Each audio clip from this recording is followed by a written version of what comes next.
So muna guys, ang ito ang 14 days old and ang ilang weight is 500 to 600 grams. Yung mga pinakamalaki dito is 100 grams. Hindi ako nagtimbang kanina, siguro may umabot na ito, umabot na ng 700 grams. So muna siya guys. Gusto sila mga ang guys. So yan, tapos pula kay ilang mga lawas. Ayan, muna siya guys, ang ito ang 14 days simula ng pagdating nila dito sa atin guys. So, kita. Ayan, dito pa guys. So, marami. Ayan. Ayan.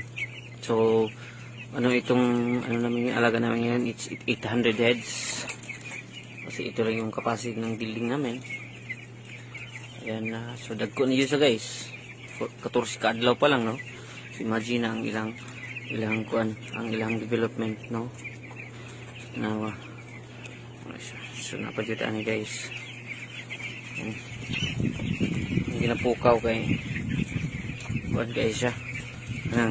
Yung sige sila katulog di ko mga on. So mukawan ang panalagsa. Ayun. Gising.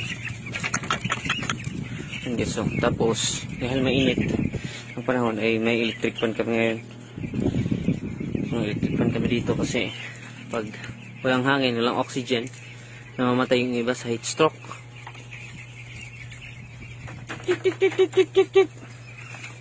Wake up. Ayan o. Wake up. Wake up mga chicken. Ayan. So 14 days. Malaki na. So yung expected harvest namin dito is 28 days.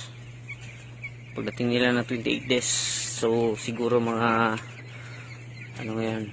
August 2, so mga August 18 o 17 or 18 yung expected harvest namin. Ayan, nandito pa yung iba. Yes, so ito yung brooding namin. Wala ng laman kasi nandito na sila. Ayan, nandito pa. Ayan, tulog yung iba. Minsan ginigising namin kasi pag tulog lang sila ng tulog mahina yung development nila. Ayan. So ano na ba tayo guys? So ito yung aming feeds. Broiler Startex. Ayan, Poultry Express. So maraming salamat sa panonood. Ito yung vlog natin.